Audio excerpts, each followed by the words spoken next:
दोस्तों बहुत बहुत स्वागत है आपका इस नए वीडियो में। तो आज हम बात करने वाले हैं हमारे पड़ोसी देश नेपाल की। दोस्तों माउंट एवरेस्ट और हिमालय छोड़कर और भी ऐसी बहुत सी रोचक बातें हैं नेपाल के बारे में जो जानने लायक है। तो बिना वक्त गवाए शुरू करते हैं, बने रहिए आखिर तक मेरे साथ। फैक्ट नंबर 12, आज के युग में ज़्यादातर या लगभग सारे देश वेस्टर्न कैलेंडर यूज़ करते हैं जिसे ग्रेगोरियन कैलेंडर कहा जाता है।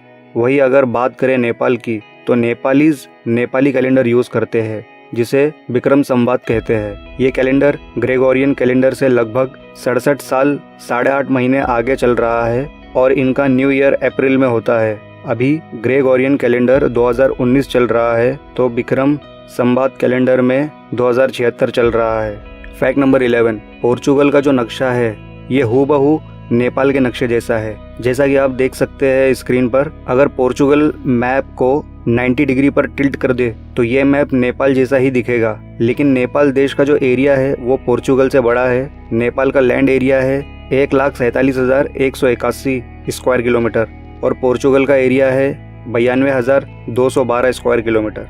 फैक्ट नंबर 10, अगर एक लिस्ट बनाई जाए टॉप 10 हाईएस्ट पीक माउंटेन की तो दुनिया के 10 सबसे ऊंचे पहाड़ों में से 8 पहाड़ तो सिर्फ नेपाल में ही है और दुनिया का सबसे ऊंचा पहाड़ माउंट एवरेस्ट भी यही है। नेपाली माउंट एवरेस्ट को माउंट एवरेस्ट नहीं कहते, नेपालीज इसे सागर माता कहते हैं और चीन में इसे कोमोलंगमा कहा जाता है।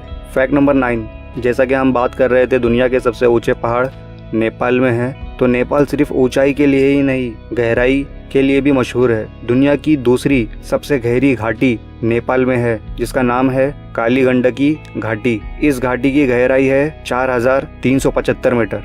फैक्ट नंबर 8, दुनिया के सबसे यूनिक रेयर स्पीशीज के जानवर और पेड़ पौधों का घर है नेपाल। जिस प्रजाति के पेड़ पौधे और जानवर आपको कहीं देखने नहीं मिलेंगे वो आपको देखने मिलेंगे नेपाल में, इसलिए इसे एशिया का अमेज़न भी कहा जाता है। दुनिया में चिड़ियाओं की जितनी भी प्रजाति है उनमें से 8.9% प्रजाति सिर्फ नेपाल में ही पाई जाती है। 900 से भी ज्यादा चिड़ियाओं की प्रजाति। अगर आपको अलग अलग प्रजाति के जानवर और पेड़ पौधे देखने हो तो इसके लिए नेपाल का चितवन नेशनल पार्क बहुत फेमस है। फैक्ट नंबर 7, ये लंबा चौड़ा जानवर सा दिखने वाला इंसान नेपाल के कुछ लोगों को और कुछ माउंटेनियर्स जो पहाड़ चढ़ने आते हैं उनका कहना है कि इस आदि मानव को उन लोगों ने देखा है। हिमालय की घाटियों में इस आदि मानव को येती कहते हैं। लोगों का कहना है कि ये हिमालय में रहते हैं। इसी बात पर सर एडमंड हिलेरी ने, जो दुनिया के सबसे पहले माउंट एवरेस्ट पर चढ़ने वाले व्यक्ति थे, इन्होंने सन 1958 में एक अभियान चलाया था येती को ढूंढने के लिए, पर अफसोस येती नहीं मिला। फैक्ट नंबर 6, जो टाइम सिस्टम है नेपाल का वो कोऑर्डिनेटेड यूनिवर्सल टाइम के हिसाब से नहीं है, मतलब जीएमटी के हिसाब से नहीं है। नेपाल का टाइमिंग जीएमटी से 45 मिनट के डिफरेंस में है। वो इसलिए क्योंकि उधर ऊंचे ऊंचे पहाड़ है। नेपाल का टाइमिंग माउंट एवरेस्ट के हिसाब से है, ना के टाइम जोन लाइंस के हिसाब से। हमारे भारत देश और नेपाल के बीच 15 मिनट का अंतर है।